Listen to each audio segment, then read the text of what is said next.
In the clip that you're about to see, it certainly looks like Donald Trump is praising the Nazis' treatment of their prisoners.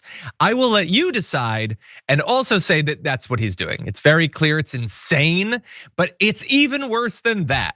Because it's not that he's just gonna be praising the compassion of the Nazis, he's gonna do it in front of what you would imagine be the last person you'd want to do it in front of. Take a look.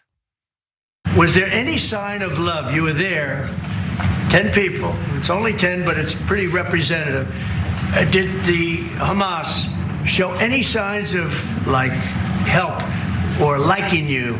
Did they wink at you? Did they give you a piece of bread extra? Did they give you a meal on the side, you think of doing, like what happened in Germany, what happened elsewhere? People would try and help people that were in unbelievable distress. They said no. I said all of them. I said, did they ever wink at you like you'll be okay? You're gonna be okay? No, they didn't do that. They'd slap us.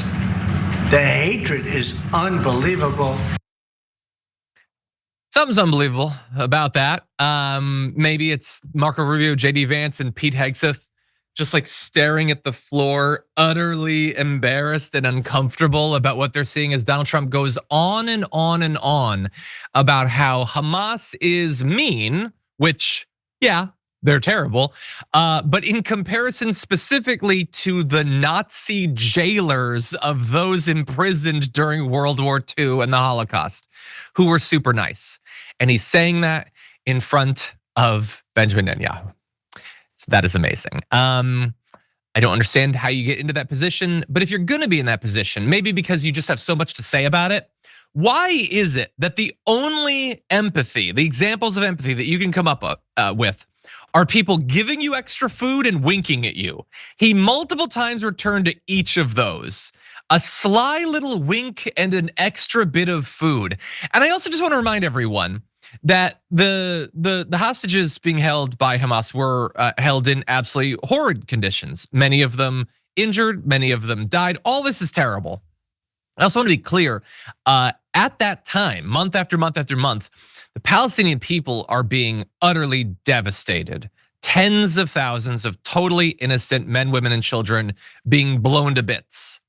That will never receive the same sort of condemnation that you just saw from Donald Trump.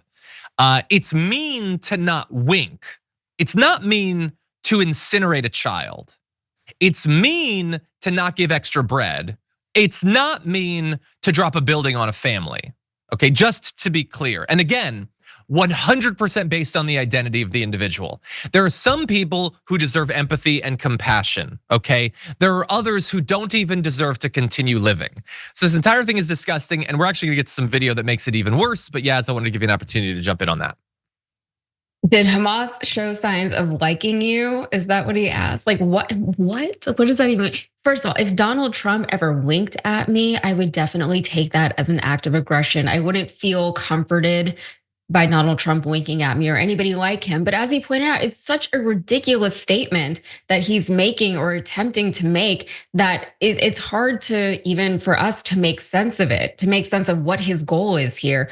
It's so obvious what is happening over there. We're seeing it happen. They're not denying what's happening over there. They're just acting like it's okay. They're acting like it's okay that Israel is dropping all of these bombs on the Palestinian people in Gaza. They're acting like it's okay that the Israelis are. We all know the atrocities that are going on over there. I don't need to detail them for you, but it's really unbelievable that he's even making this point at all. And I know Benjamin Netanyahu's right there. I know that Trump is also, don't forget, in the middle of this tariff war, right? So he is still trying to negotiate his tariffs with all these people. So he has Benjamin Netanyahu there, not just for the tariffs, but also for, whatever is going on in Gaza because they need the American support.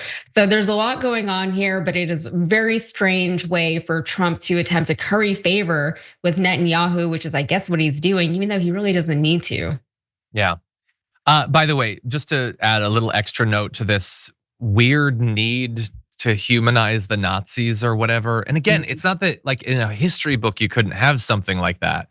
Why is he choosing to do this in this context? Anyway, I just want to let everyone know that this sort of fits into a weird shift we're seeing with some Republicans nationwide. There was the Ohio lawmaker who wants to teach the Holocaust, quote, from the perspective of the Nazis. Oh, so I guess representation does matter in some cases. In one Texas district, teachers were told to give opposing views of the Holocaust. See, way too many people give like boring, cliched takes where the Holocaust was an international tragedy and one of the worst things that ever happened. Can we get some other takes on it? And so you're starting to see this become a little bit more common, and you certainly will if people like Donald Trump are more openly talking about how the Nazis were actually swell captors. In any event, I want to turn now to what Trump and Netanyahu really wanted to talk about. See, Trump has been bandying about this plan that they're just going to ethnically cleanse Gaza and we're going to steal the land. And he's still on that, by the way. You know how I feel about the Gaza Strip. I think it's an incredible piece of important real estate. And I think it's something that we would be involved in, but having a peace force like the United States there, controlling and owning the Gaza Strip would be a good thing. If you take the people, the Palestinians, and move them around to different countries, and you have plenty of countries that will do that, and you really have a freedom zone. You call it the freedom zone, a free zone, a zone where people aren't going to be killed every day. That's a hell of a place. Yeah. Hell of a place. And again, these arguments, like everything he stresses about how terrible the conditions there were as a justification to make it worse, to take insult and add it on to injury. Injury, of course, being the vicious intentional murder of tens of thousands of civilians, but now also to steal their land, to banish them to some foreign, I don't know, slums or whatever. Never to return again. And so the entire thing is so disgusting. It's one of there's a limited list of things where I just hope we get through this time without taking those steps, but it's feeling increasingly inevitable that they're going to make this happen. Yaz, what do you think? Well, I don't know if you know this, John, but the Civil War was fought over states' rights. So here in the South, that is still a very common refrain that we hear. So as far as alternative truths and alternative facts and alternative perspectives, that is something that at least here in the South, we're already very familiar with. And Trump calling the United States a peace force is, I want to say it's unbelievable, but maybe I shouldn't say that, because I think a lot of Americans still really think of the American military as peacekeepers, and to an extent, maybe, but never forget that the US military does not ever get involved anywhere in any conflict unless they have an interest in doing so, unless the United States government has some kind of political incentive to get involved or a financial incentive to get involved, right? There is never a situation where the American military says, you know what, we need to help these people because they need help. And then we send our troops over there. That's not how it works. And I think anyone who thinks that is naive. And I don't blame them for wanting to believe something like that, because you want to believe that you're the good guys. You want to believe that you're on the side that is going to help people, right?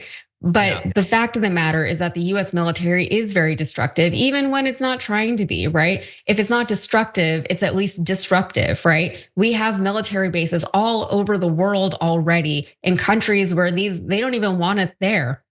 There have been several instances around the world where we said, you know what, we're not going to build a military base here. And then we just did.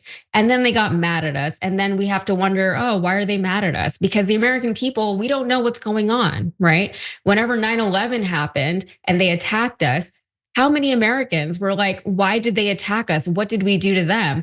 They had no idea what the US military was already doing in those countries and in that region, right? Legitimately, we had no clue. I don't know how old the people are who are watching this, but if you were there, it was like people were very confused, had no idea. And the line that we kept hearing is, oh, they don't like us because they hate our freedom. That was a line that we heard from our American president, George W. Bush at the time. And people believed it because we didn't have a reason not to believe it, right? So anytime the United States is doing something militarily overseas, you want to call it a peacekeeping mission, then fine. Maybe there is an argument there. Maybe you can say that about certain situations, but Trump is not wanting to do that. If he wanted peace in the Middle East, if he wanted peace in Gaza, he could stop funding the Israeli military, right? He could stop enabling the Israeli military and stop hosting somebody like Benjamin Netanyahu in the White House. There are ways to keep peace, and the ways that Donald Trump is proposing right now, it's not going to happen. And that is not his intention.